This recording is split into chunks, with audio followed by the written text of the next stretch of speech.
नमो अरिहन्ताय नमो सीताय नमो अरिहन्ताय नमो अक्षयाय नमो सर्वसापूर्ण।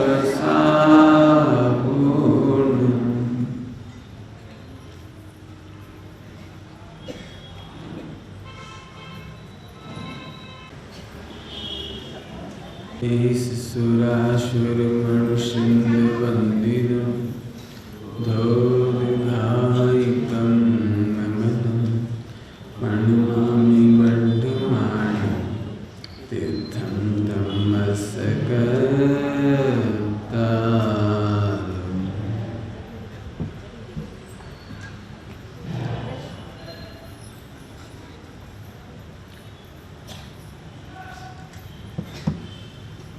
आत्मा की रुचि नहीं होना एक क्रोध है। आत्मा के बारे में जान करके भी नहीं मानना ये मान कसा है। आत्मा को मानता भी है तो सरलता से नहीं मानता है, यह मायाचारी है। सरलता से नहीं मानता, सरलता से स्वीकार नहीं करता, किंतु परंतु अपनी मान्यता के अनुसार, अपने अभिप्राय के अनुसार स्वीकार करता है। सीधे सीधे सरलता से नहीं मानता। आज उत्तम आर्जव का दिन है, सरलता का दिन है। आज सरलता का दिन माने आज हम सरल रहे हैं ऐसा नहीं, आज हम सरलता को समझें। मैं आत्मा हूँ, इसकी रुचि नहीं होना एक क्रोध है। पढ़ करके सुन करके, क्रोध वाला तो पढ़ते ही सुनता नहीं है, लेकिन मान कसाय वाला पढ़ता सुनता भी है लेकिन मानता नहीं है। जानता है परंतु मानता नहीं है। अभी भी ऐसी स्थिति बहुत खराब है। अपने अभिप्राय से ज़्यादा आगे सुनना नहीं चाहता, अपने अभिप्राय से आगे पढ़ना नहीं चाहता। ऐसा लगता है मैं सब जानता, मैंने घाट घाट का पानी पिया है। ऐसे तूने घट का पानी तो नहीं पिया घाट घाट का तो पिया है तूने। यथार्थ बात कहता हूँ, 99% लोगों को सम्यक दर्शन इसलिए नहीं होता कि वे केवल वक्ता को परीक्षा करते हैं। बस ये बात शास्त्र में लिखी है कि नहीं, दूसरा कहता है वो अलग कहता है, ये अलग कहते हैं, ये ऐसा क्यों कहते हैं, वो वैसा क्यों कहते हैं। ये तू जज है क्या कि एग्जामिनर है? प्रवचन सुनते समय या पढ़ते समय, बात पढ़ने की भी है। आप पढ़ते भी है तो ठीक, तो हमने बहुत बड़े बड़े साहित्य पढ़े, ये सोच खराब। ध्यान रखना, बस बता देता हूँ आपको, स्वाध्याय सुनने का और पढ़ने का एकमात्र तरीका है वस्तु स्वरूप से मिलान करो। बस वक्ता 8 साल का भी हो सकता है, 8 साल का वक्ता हो, सही बोलता हो तो मानना चाहिए, तो हम कहेंगे तेरे में उत्तम आर्जव है। मैं छोटे की बात कैसे मानूं? मैं बहुत फेमस हूँ, ये कम फेमस है, इसकी बात मैं क्यों मानूं? मानूंगा तो सही, लेकिन सबके सामने नहीं कहूँगा। बहुत कठिन काम है। उत्तम आर्जव माने सरलता से स्वीकार करना। छोटा बड़ा तो शरीर की बात है, ज्ञान छोटा बड़ा नहीं होता, आत्मा छोटा बड़ा नहीं होता, और वस्तु स्वरूप छोटा बड़ा नहीं होता। इतनी बात स्वीकार हो तो उत्तम आर्जव हो जाए, और नहीं तो ऐंठता है। ऐंठ से क्यों मानो, इसकी बात क्यों सुनो? ये तो छोटा छोटा पंडित है। छोटा पंडित कहाँ से आया भैया? ये तेरा मान कहता है कि छोटा पंडित है। टोडामल जी को पढ़ लेना आप इस मामले में। अब 3रे अध्याय में, 4थे अध्याय में, दोनों जगह की चर्चा अच्छी है। 4 कसायों का प्रकरण है वहाँ, आप पढ़ना वहाँ पर। 32-36 पेज के लगभग हो सकता है, फिर 52-54 नंबर के पेज के लगभग होगा। मेरे को पेज नंबर याद नहीं रहते, लेकिन लगभग होगा। आप ढूंढ लेंगे, जरूर पढ़ना इस प्रकरण को कि कैसे तू अपने आप को महान दिखाना चाहता है। कल के संबंध में कहूँ तो महान है ये देखना नहीं चाहता, महान दिखाना चाहता है। मैं महान तत्व हूँ, मुझे होना नहीं है, लेकिन अपनी महानता अपने से मानने के स्थान पर ये पर पदार्थों से संयोग से महान दिखाना चाहता है। कुछ नहीं तो छियोपम से ही महान दिखाना चाहता है। पूछो कौन सी गाथा पूछ रहे हो, मुझे सब याद है। अरे याद है, लेकिन तुझे याद है कि तू याद करने वाला है, जाननारा है। मुझे मत सिखाओ, कोई नहीं, कौन सिखाए। समझ में आए उत्तम मार्ग जब समझ में आए, बहुत सरलता की बात है।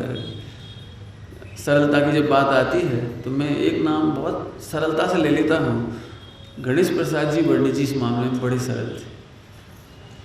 आप उनकी एक पुस्तक है मेरी जीवन गाथा, उसे जरूर पढ़ना जीवन में। मैं तो समझूंगा कि जिन्होंने नहीं पढ़ा उन्होंने बहुत कुछ खोया। मेरी जीवन गाथा जरूर पढ़ना आप।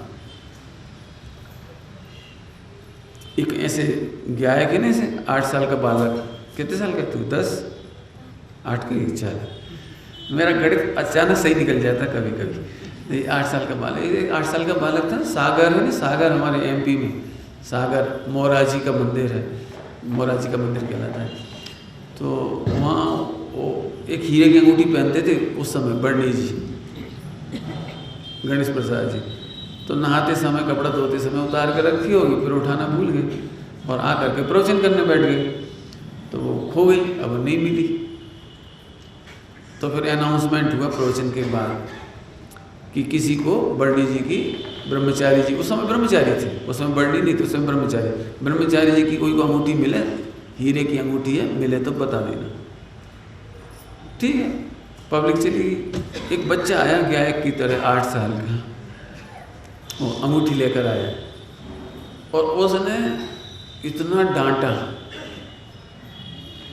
कह रहा हूँ मैं, ब्रह्मचारी जी को डांटा, तुम काहे के त्यागी हो, हीरे की अंगूठी पहनते हो, तुम्हारा उपयोग उसी में लगा रहता है। फिर तुम शंका करो कौन ले गया, ये ले गया कि चैन ले गया कि मुमुक्षु ले गया कि नौकर ले गया, ना मालूम किन किन पे शंका करोगे। और इतने सारे लोगों को विकल्प कराया, इतना बोला।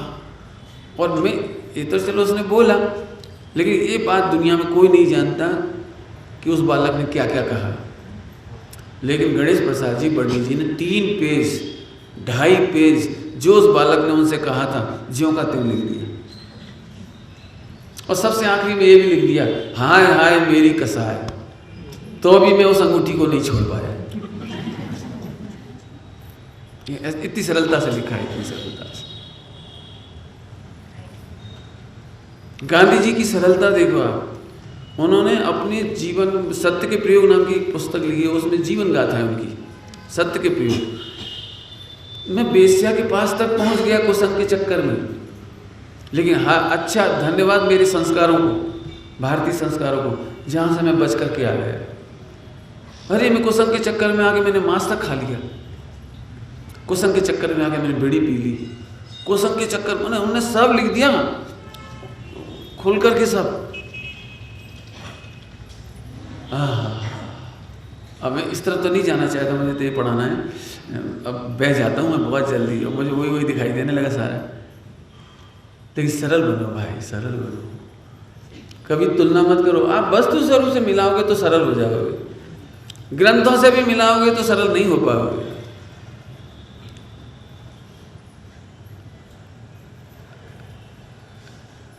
वेश्या सेवन का है ना इसका, कि परिस्त्री का है, बुद्धि पराई परखने का नाम क्या लिखा है ना, परिस्त्री गमन है ना, परिस्त्री गमन, दूसरे की बुद्धि की परीक्षा करना, ये परिस्त्री सेवन है। कभी नहीं कहा। सामने वाला वस्तु स्वरूप के अनुकूल कहता है कि नहीं कहता, ये देखो आप बस। चले आगे। आचार्य अमरचंद स्वामी, आचार्य कुमकुम स्वामी की बड़ी सरलता से उत्तम आर्जव तरीके से भक्ति कर रहे हैं। क्या कह रहे हैं देखा, मतलब मैं ब्रिलियंट हूँ जो इतना अच्छा अर्थ निकालता हूँ, कोई निकाल नहीं सकते इतना अच्छा। मतलब मैं हूँ जो मैंने पढ़ करके इतना टीका कर दी, कौन कर सके। ऐसा नहीं कहा। क्या लिखा देखो, अत्यंत हिततम, अत्यंत हिततम,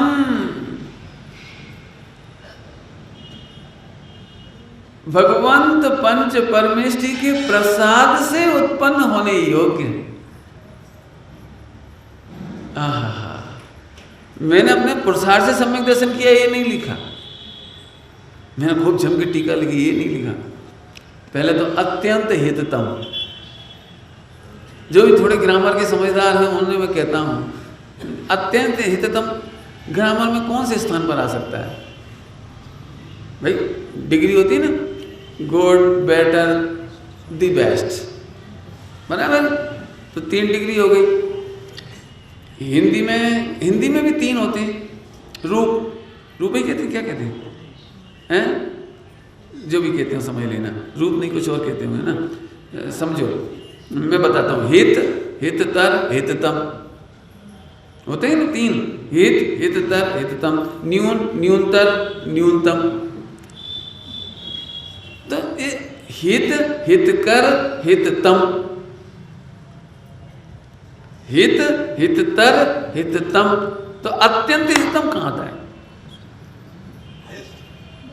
नहीं तो हिततम में आ गया ना सुपरलेटिव, हिततम में आ गया ना सुपरलेटिव। ओहो, लेकिन आत्मा की अनुभूतियों में ग्रामर नहीं होती। जहां में करुणा आती वहां अत्यंत हो जाता है। अत्यंत का मीनिंग तो बताया था परसों, चरम, चरम सीमा। ओ सुन सुन सुन, ये पंच परमेष्टि ही तेरे चरम हितेशी हैं। अत्यंत हिततम पकड़ में है, अत्यंत हिततम। सुन, यदि इस विश्व में कोई तेरे हिततम हितेशी हैं, ये पंच परमेष्टि है, इनके सिवा कोई नहीं है। अब मैं चाहूँ ना तो चाहूँ, मतलब अहंकार की बात नहीं समझना, 1 घंटा यहाँ बोलने की इच्छा होती है, क्योंकि जब तक आपको ये अत्यंत हिततम ही समझ में नहीं आएगा, सच्ची बात कहें, आपको इनकी भक्ति नहीं आएगी। आप भजन कर लोगे समूह में बैठ करके, भक्ति नहीं आएगी। भक्ति तो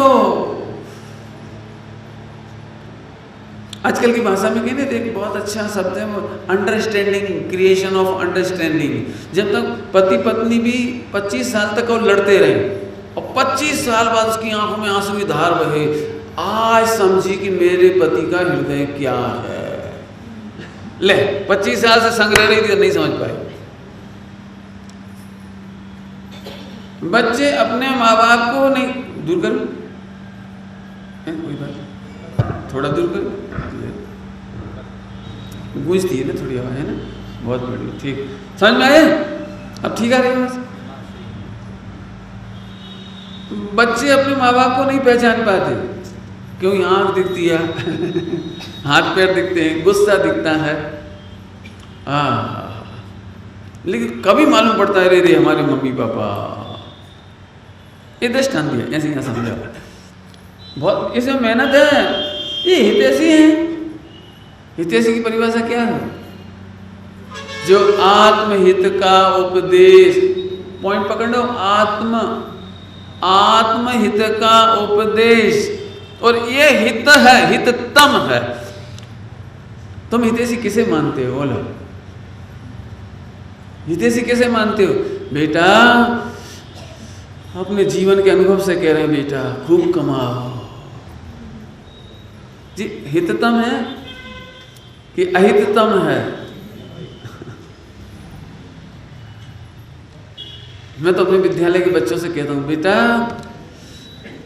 तुम करोड़ों रुपए कमाओगे तो मैं तुम पर गर्व नहीं करूँगा, लेकिन तुम फटे कपड़े पहन करके भी चोरी नहीं करोगे तो मैं तुम्हें छाती से लगाऊंगा। तुम न्याय नीति की खाओगे ना, करोड़ कष्ट उठा करके भी श्रवण कुमार बन जाओ, अपने माता पिता की सेवा करो, बेटा मुझे तुम पर गर्व होगा। आज ये शिक्षा ही नहीं बची, सही बात तो ये है। कौन कहता है लड़कियों से कि तुम अपने पति की ही बन के रहना? बेटा मर बच करके भी अपने पुण्य प्रमाण पति में संतुष्ट रहना। जो है तो तेरा भाग्य है, तेरे सास ससुर जैसे हैं वो तेरे हैं बेटा, आप पढ़ लो उठा करके इतिहास। नीली सती ने सास ससुर की कंप्लेंट करके पति को भड़का के अलग नहीं हुई, मनोवती अलग नहीं हुई, फला अलग नहीं हुई। क्यों नहीं हुई? कि जो मेरा है वो पुण्य प्रमाण हुआ है। अंजना ने कोई स्टेप नहीं उठाई, 22 बरस, छोटी बात है। 22 बरस कैसे कहते, कोई स्टेप नहीं उठाई। पियर जाने के लिए नहीं कहा कि मुझे पियर भेज दो। यहाँ पति बात करता नहीं, कोई बात करता नहीं, मेरा है कौन यहाँ, मुझे पियर भेजो ना, मैं जैसी हूँ इसी घर में रहूँगी। सीता ने इतने कष्ट उठाए, दीक्षा नहीं ली। वहाँ भी तो दीक्षा ले सकती थी नहीं, जब रावण ने हरण किया इसके बाद आ गई और फिर निकाल दिया और लव को उसका जन्म हुआ दूसरी जगह, तब भी तो दीक्षा ले सकती थी। नहीं, मैं अपनी आत्मा आराधना बढ़ा रही हूँ रोजाना। मैं राम में कोई द्वेष नहीं करूँगी, मैं निमित्तों से कभी द्वेष नहीं करूँगी। ये उसकी उच्च कोटि की आराधना थी। I have no complaint against anybody. ये उत्कृष्ट साधना थी। करते करते करते तैयारी हो गई। जिस दिन निष्कलंक साबित हुई, पति की ओर मुड़ के तक नहीं देखा, एक बार भी नहीं पूछा इतने वर्ष आप कैसे रहे, ठीक से खाते पीते थे, हमारी याद करते थे कि नहीं। कितनी तैयारी की होगी उस पीरियड में, कितनी तैयारी की होगी कि आकर के पति का मुख नहीं देखा। उसल 20-22 जितने साहब हुए होंगे, नहीं पूछा, कुछ नहीं पूछा। और जब निर्दोष हुए, कैश लॉन्च, सफेद कपड़े पहन के चलते हुए, कितनी बड़ी, आप कल्पना करो इस पुराण में क्या लिखा है।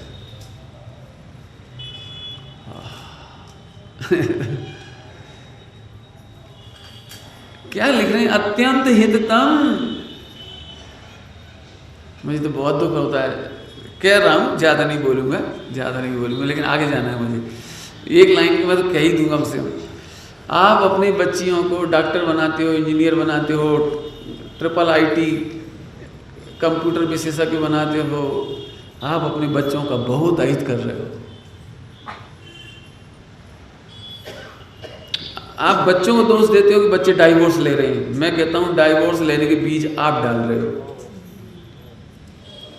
बच्चे डाइवोर्स अमेरिका से सीख के नहीं आ रहे हैं, तलाक लेना विदेश से सीख के नहीं आ रहे हैं। आपको खुद विश्वास नहीं है कि इसे राम मिलेगा, आपको खुद भरोसा नहीं कि पूरी जिंदगी इसको एक कमाने वाला पति मिलेगा। तुमने भर दिया उसमें एक संस्कार, बेटा यदि पति ज़्यादा हैरान करे तो तू अपना कमा के खाना, डॉक्टर बन जा, इंजीनियर बन जा, तू अपना कमा के खाना। मैंने उस बच्चे को हम ईगो हर्ट करना सिखा रहे हैं।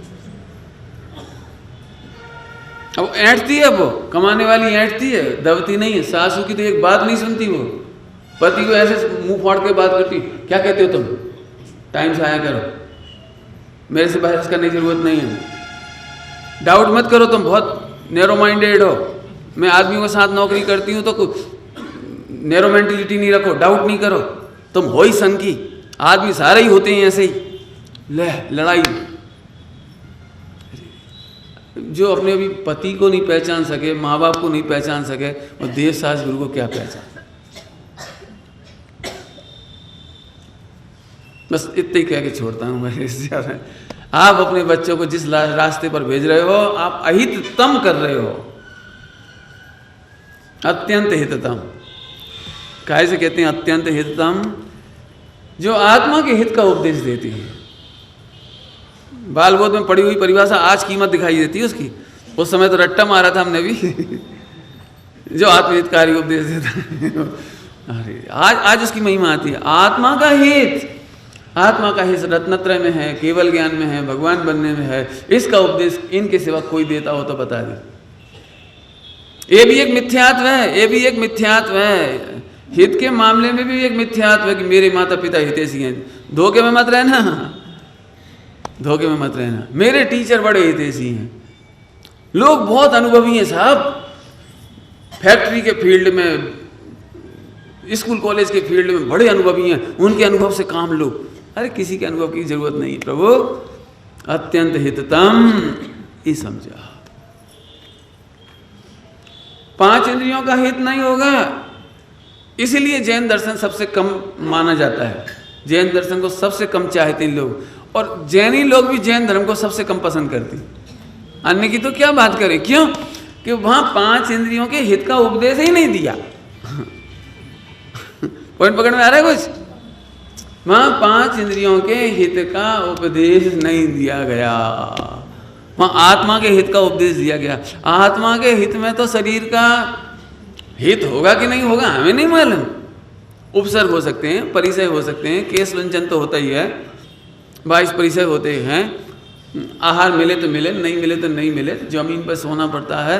5 इंद्रियों की लोगों को तो अभी इस शब्द का भी मीनिंग नहीं मालूम, इसलिए लोगों को लगता है एक बात है, वो फला बहुत अट्रैक्टिव लगते हैं, उनकी फोटो बड़ी अट्रैक्टिव आती है। और हमारे भगवती आराधना वगैरह में लिखा है, वगैरह कह करके मतलब देख लेना आप, आहा दिगंबर मुनि भगवंत कैसे शोभायमान हो रहे हैं। कि बोला साहब कैसी शोभा है उनकी, बोलूं सुनोगे? अध जले सबकी भांति। अध जला समझ गए? अध जला, डेड बॉडी को चिता में जलाया तो आग के बाद आग बुझा दी और फिर जो डेड बॉडी निकाली ना, इसको कहते हैं अध जले सबकी भांति। कैसा शब्द लिखा है बोलो?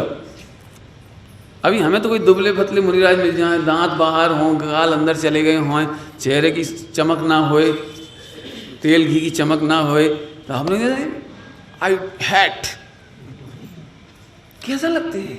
अरे अट्रैक्टिव होना चाहिए, सारी दुनिया को लगेगी ओहा दिगंबर। अब बताओ मेल नहीं खाता। क्यों नहीं खाता? कि पहले तो स्वरूप समझ। यहाँ आत्महित का उपदेश है, शरीर के हित का उपदेश।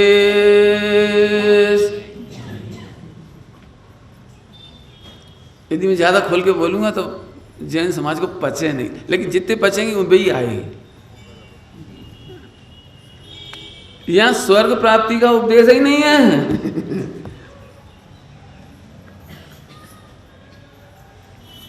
तेरे पत्नी कैसे होए, बच्चे कैसे हो जाएं, पुण्य का उदय कैसे आ जाए, पैसा कैसे आ जाए, इज्जत आबरू कैसे हो जाए, इसके लिए उपदेश ही नहीं है। और यदि मैं कहूँ वो इस बुद्धि से आता हुए कि देखो अपन समाज में मिलजुल के रहो ना तो बच्चों की शादी अच्छे से हो जाती है, तो बहरा होके आता है, उसे सुना ही नहीं पड़ता। उसे तो ये लगता है कि समाज में आए हैं अपन तो अपने को थोड़ा क्या बन जाती है, कुछ स्टेटस तो क्या प्रेस्टीज, थोड़ा परिचय होता है।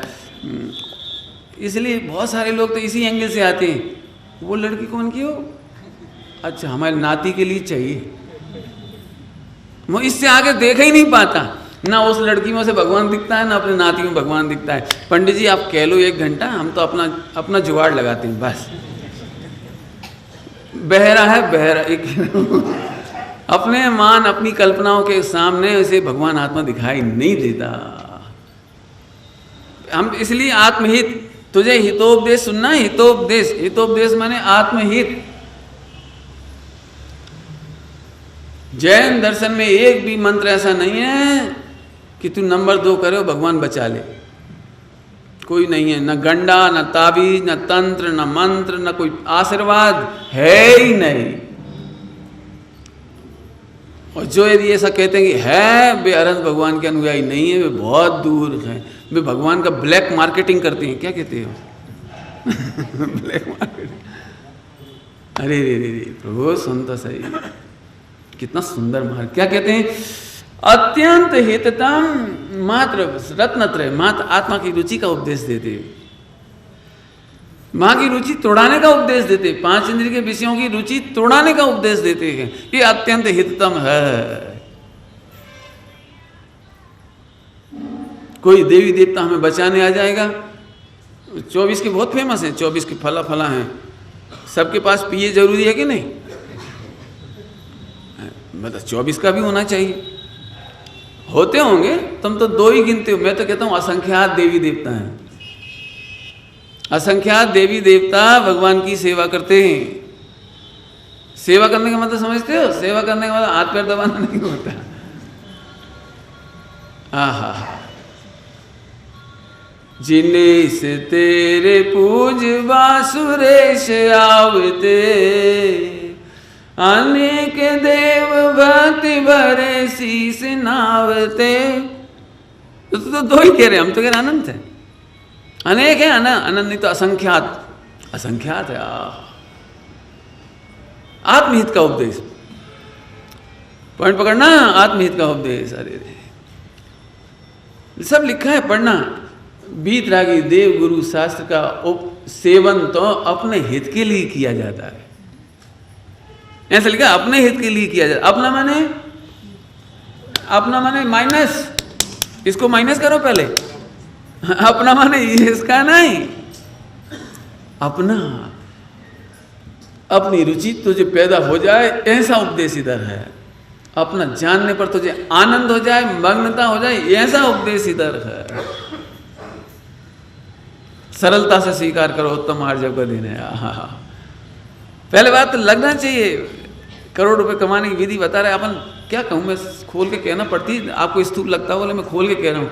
सच बताना, हम पूरे जीवन ऑब्लिगेशन होता है उनके प्रति, कृतज्ञता पूरे जीवन। अरे भैया, इन्होंने बिजनेस की विधि बताई, इनने एजेंसी दिलवाई, इनने वहाँ से सोर्स लगवाया, इनने जॉब लगवा दी।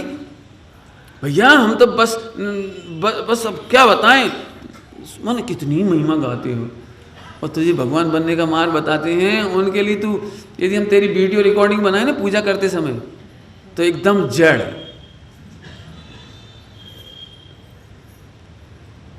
अपना जमाई आवे ना, जमाई अमेरिका से, उस दिन आपका रोम रोम देखो कैसा पुलकित होता है। जमाई आए ना, और फिर आप उसकी तारीफ करो तो कहे, अरे भैया अमेरिका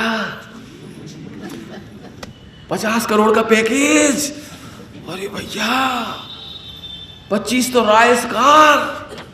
मैंने ये एक शब्द कैसे निकलता है भाव भक्ति से, कैसे निकलता है। और इनको अंजन से तारे को दी जय जय जय देव, थकी नाव भक्ति शिव से तुम पार करे, सिखी बटिया तुम हो प्रभु जय जय जय देव स्वाहा। बारे तेरा जड़त्व पॉइंट पकड़ में है, ये जड़त्व है, ये जड़त्व है। अरे रे अच्छे से अच्छा पाठ की तू,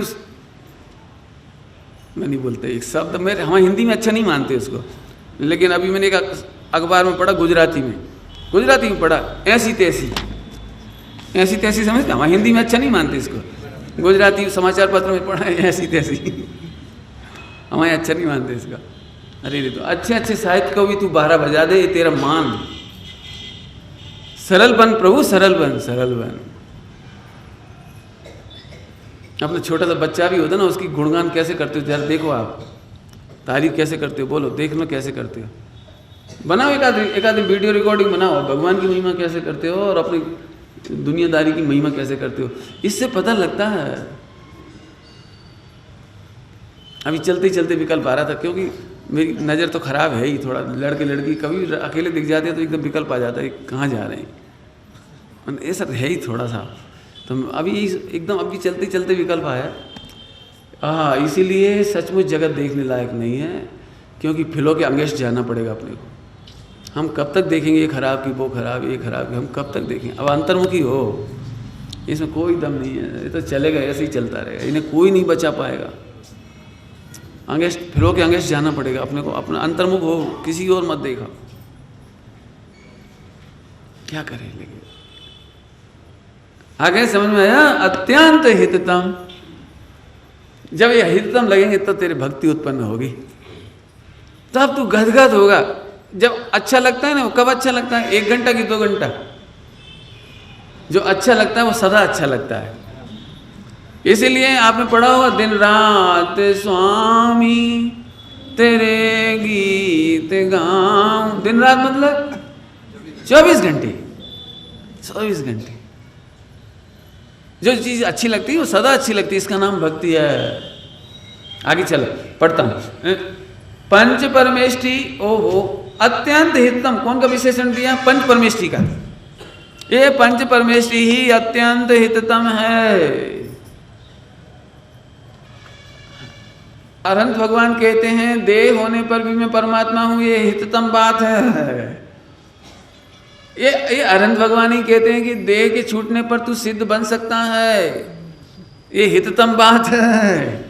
तेरा साध्य है हिततम सिद्ध दशा, और हम बताते हैं हितम। आहा, और तो साहब हम कहाँ जाएं, कहाँ एडमिशन ले लें भगवान बनने के लिए? कि आचार्य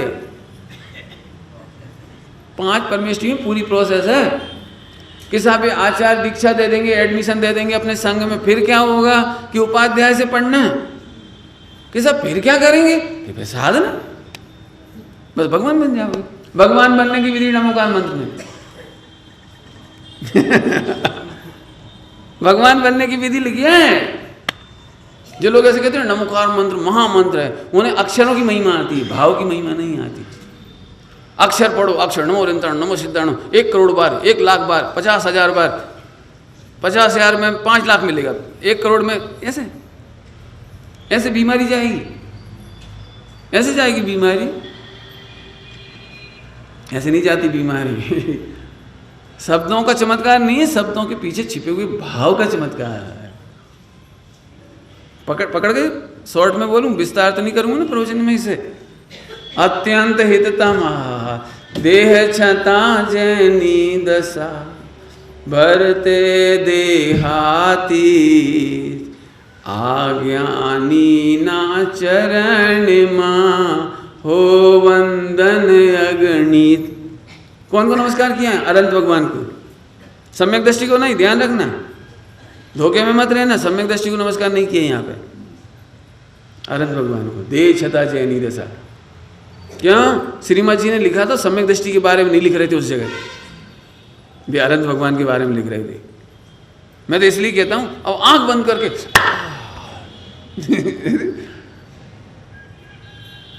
ब्लाइंड नहीं बना, समझा? देह होने पर भी अशरीरी दशा है। देह छता जैनी दशा बढ़ते देहातीत। अनंत भगवान की बात। अनंत भगवान ने क्या कहा कि जैसे मैं देह में रहने पर भी देह से भिन्न हूं, परम आनंद में हो, ऐसे तुम भी देह से भिन्न हो। और यदि ऐसा जानो तो सिद्ध बन जाओगे। तो कहाँ एडमिशन लो? एडमिशन तो लेना पड़ेगा ना, आप तो हो नहीं, और हो भी तो आपसे तो डायरेक्ट मुलाकात हो नहीं सकती। हमें कहीं ना कहीं तो जाना पड़ेगा ना। तो आचार्य के पास चले जाओ, 30 नंबर आचार्य। तो सब आचार्य तो दीक्षा दे देंगे, फिर क्या होगा? वे तो हेड मास्टर हैं। एडमिशन कराना हो तो किससे मिलते हो आप? हेड मास्टर से। फिर हेड मास्टर पढ़ाता है क्या? मेरे तो उपाध्याय पढ़ाता है। तो उपाध्याय से पढ़ना, उपाध्याय का मतलब टीचर, उनसे पढ़ना। तो फिर साहब जब समझ जाओगे आत्मा का स्वरूप तो साधना करना, बस फिर क्या हो जाएगा कि बस बन जाओगे भगवान। बस भगवान बनने की पूरी प्रोसेस नमोकार मंत्र में लिखी है। क्या कह जाए? अत्यंत हिततम पंच परमेष्टि के प्रसाद से उत्पन्न होने योग्य। एक एक शब्द तो कीमती है। प्रसाद, ये प्रसाद क्या होता है? कहीं अपने मंदिर में प्रसाद मिलता है क्या? हमारे पंच परमेष्टि कहीं प्रसाद देते हैं क्या? तो समझो, यहाँ चरणान्यों का प्रकरण नहीं चल रहा है। यहाँ प्रसाद माने वो कुछ नहीं हो सकता जो आप सोचते हो, यहाँ वो नहीं हो सकता। यहाँ प्रसाद साहित्य में एक गुण है। साहित्य में प्रसाद नाम का एक गुण है। पढ़ा है ना हिंदी साहित्य में? प्रसाद नाम का एक गुण है। क्या होता है ये प्रसाद? कि जिसे पढ़ने पर तुम प्रसन्न हो जाओ, वो साहित्य का प्रसाद गुण कहलाता है। क्या कहा? जिस साहित्य को पढ़ने पर मन रम जाए, चित्त प्रसन्न हो जाए, उसको साहित्य का एक प्रसाद नाम का गुण कहते हैं। समझ में आ रहा है कि नहीं? ओ बड़ा प्रसाद गुण है, माधुर्य गुण है।